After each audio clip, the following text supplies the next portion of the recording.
Hi friends, I am April. I am a singer-songwriter and music teacher, and today we're going to talk a little bit about song form. So I'm sure that you've noticed in all of the different types of music that you listen to that there are a bunch of different ways that you can actually go ahead and structure your song. So you've probably seen words like verse chorus or verse refrain, and I'm here just to kind of explain what the difference is between those two forms and what other kind of forms we could conceivably come up with.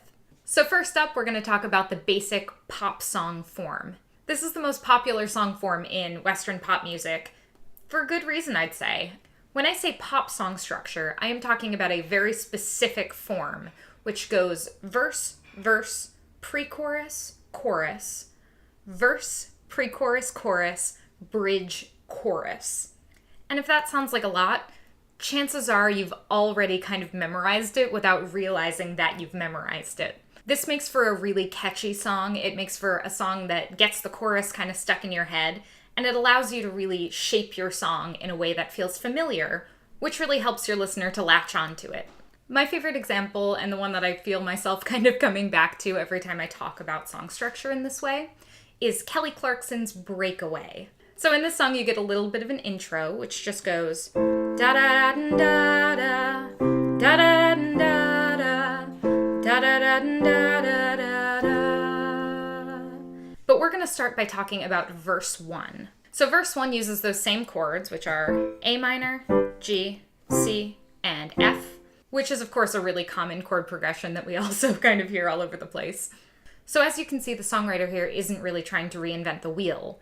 I think they're really just trying to create a song that feels listenable and feels fun to sing along to, which in my opinion is the best reason to write a pop song using this form. It makes for a very exciting, catchy chorus because you've led up to it so well. Grew up in a small town, when the rain would fall down, I just stare out my window, dreaming of what could be, and if I'd end up happy, I would pray. So there you can see that we've started off our story by kind of introducing where the character is. And basically, if you're just going to analyze the lyrics right there, it sort of speaks for itself. She's in a small town, it's raining, and she realizes that she doesn't really want to be there anymore. And then she's praying. At this point, we don't even really know what she's praying about because we've only heard our first verse. So that's when we go into our second verse, which starts to add a little bit more depth to the story. So verse 2 is exactly the same as verse 1 when it comes to the melody and the chord progression. The only thing that's going to be different in a verse 2 is going to be the lyrical content. So what we're actually talking about in the song. At this point in the song, we start to see that she's trying to reach out to the people around her, but she feels like she's not being listened to. And then that starts to give us a little bit of a clue as to why she's praying, right? She's praying to get away. She wants to be able to break out of her surroundings and to break out of her small town. And at the very end of verse 2 is where we get our first reference to the actual title of the song, which is of course Breakaway. And if you haven't guessed it, that's going to be our main idea here, is the idea of wanting to break away. The writers here have opted not to use a pre-chorus, which actually winds up being kind of a nice thing because we don't really need one here. Break away. And that gives us a really good jumping off point into our chorus because of kind of what we've done to change up the chord progression. So the thing that makes that so compelling is the fact that we actually have thrown in that D, which isn't in the previous key, so it gives us a really exciting like what? And then when we get to that G at the very end of that little phrase, it really leads to that C, which is what we're going to start our chorus on.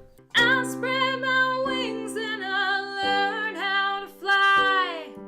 I'll do what it takes till I touch the sky. Right, so right there, what we've done is that we've taken our chord progression and really just changed up the order, and now we're starting it on a C, which is going to sound a little bit further up and more exciting for our listener. So lyrically, what we're doing in our chorus is just telling our listener what our song is about. So if you're using that method of show versus tell, right, that in our verses we're kind of showing our story, right? It's raining, we're seeing that she's staring out a window, so we've got all of these visuals and all of these kind of feelings.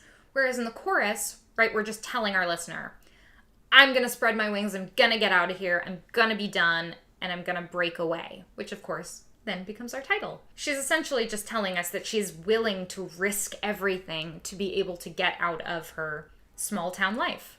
And this is a moment where the context becomes really great, because we then know that, like, oh, Kelly Clarkson actually is from a small town. We actually know that she won this big reality competition show and became this, like, huge superstar. So she actually did manage to kind of risk everything in order to become this huge sensation, which is pretty cool, because then we can use that as a reason to let our listener engage. Then we get another section of the da-da-da-da-da-da-das, which you could call maybe an interlude or a post-chorus even. And then after that, we're kind of led back into our verse. So that would be verse 3. Some people just refer to the first double verse as verse 1 and this as verse 2. I think either way is fine. I prefer to call this verse 3 because I think it makes more sense as far as structuring lyrics goes.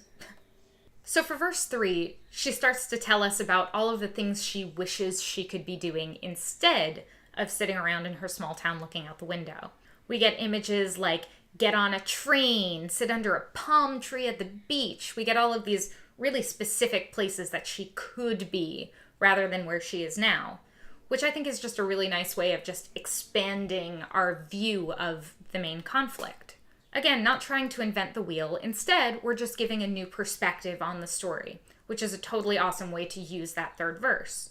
After that, we get our chorus again, which is exactly the same as it was before, right? The chorus is that part where we just elevate everything. And ideally, the second time you get through the chorus, it becomes more intense because of all of the things you've heard in the third verse that are different from the things you've heard in the first verse.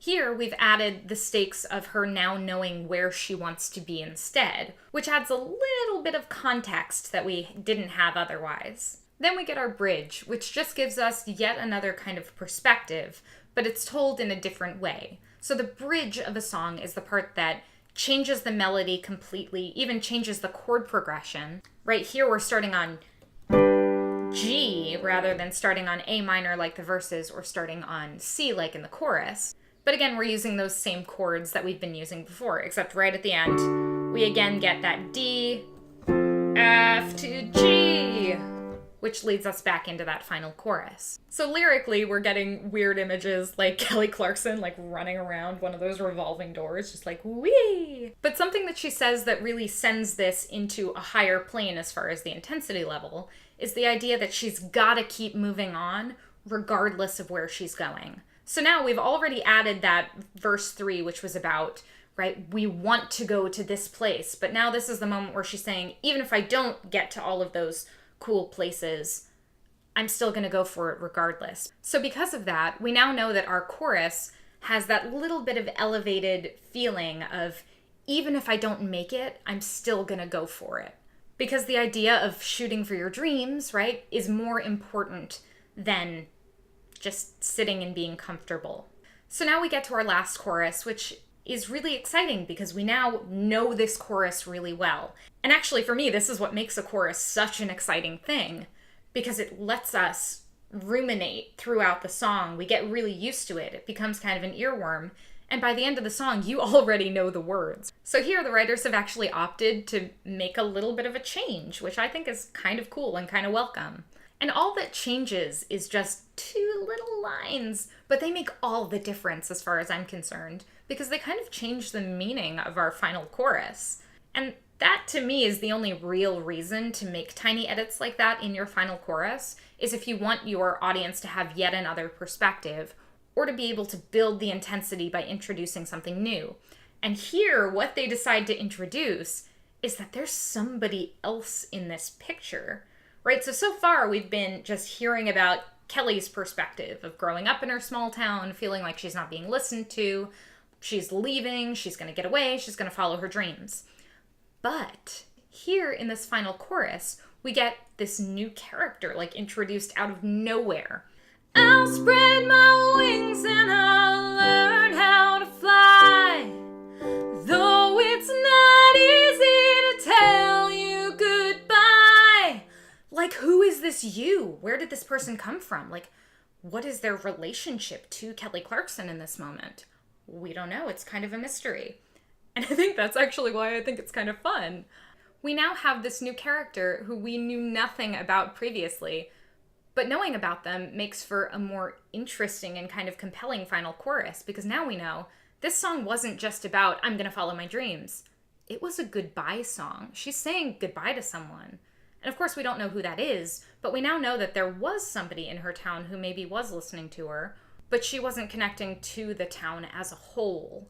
And so this person is kind of getting that goodbye speech from her.